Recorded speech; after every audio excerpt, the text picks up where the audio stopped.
অব্যাহতি লৈছে লৈ পেলাই পূৰ্বৰ ব্যৱস্থালৈকে ঘূৰি গৈছে এতিয়া ৰিচেণ্টলি আপৰ চৰকাৰ হৈছে পাঞ্জাৱত আপ চৰকাৰেও এই NPS বিলোপ কৰাৰ কাৰণে এটা সিদ্ধান্ত লৈছে তেওঁলোকে কিন্তু এই NPSৰ বিষয়টো আমাৰ ৰাজ্যখনত এতিয়ালৈকে বিবেচনাধীন হোৱা নাই স্কিম ৱৰ্কাৰৰ কথাটো মই বাৰে বাৰে কৈছোঁ স্কিম ৱৰ্কাৰসকল অতি কম মজুৰিত আমাৰ ৰাজ্যখনত কাম কৰি আছে মাজে মাজে 500 টকা 150 টকা 200 টকা কৰিছে কিন্তু তাৰ জৰিয়তে এই সমস্যাটো সমাধান কৰা হোৱা নাই শিক্ষাকে ধৰি পেলাই অন্য সমস্যা আলোচনা কৰাৰ কাৰণে যথেষ্ট সময়ৰ প্ৰয়োজন তথাপি মই 1 মিনিট বিচাৰিছোঁ উপাধ্যক্ষৰ পৰা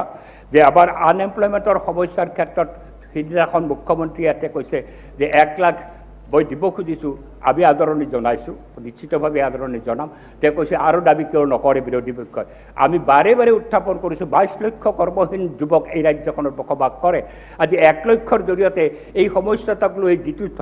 মানে সাফল্য বুলি কৈ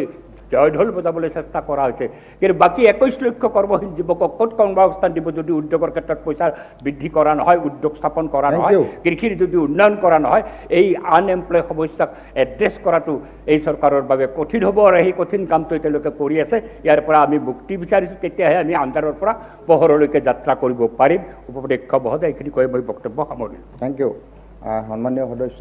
শৰণ বড়ো আপুনি 3 মিনিটত শেষ কৰিব 5 মিনিট কাম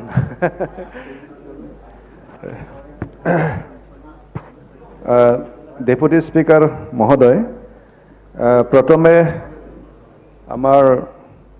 মুখ্যমন্ত্ৰী ডাঙৰীয়া লগতে বিত্তমন্ত্ৰী ডাঙৰীয়ানিক মই ধন্যবাদ যাচিছোঁ কোভিডৰ পৰিস্থিতি সম্পূৰ্ণৰূপে শেষ হোৱা নাই তথাপিও ইমান সাহস কৰি মূলধন ব্যৱহাৰ কৰি যিখিনি ইনফ্ৰাষ্ট্ৰাকচাৰ ডেভেলপমেণ্ট কৰিবৰ কাৰণে এই বাজেটত ৰাখিছে আৰু লগতে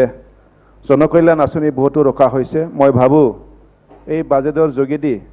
আমাৰ সমাজৰ সকলো শ্ৰেণীৰ ব্যক্তিৰ আমি সকাহ দিব পাৰিম সকলো শ্ৰেণীৰ ব্যক্তিক আমি ইয়াৰ পৰা উপকৃত কৰিব পাৰিম এইখিনি মই আশা কৰিছোঁ সময় যেহেতু বহুত কম মই কিছুমান কথাহে ক'ব বিচাৰিছোঁ আমাৰ জনকল্যাণ আঁচনি হিচাপে এই চৰকাৰখনৰ এটা বৃহৎ আঁচনিটো হ'ল অৰুণোদয় আঁচনি এই চৰকাৰখনে যি ধৰণে প্ৰতিশ্ৰুতি দিছে 2020 চনৰ পৰাই এই আঁচনিটো লোৱা হৈছিলে প্ৰথমত 830 টকা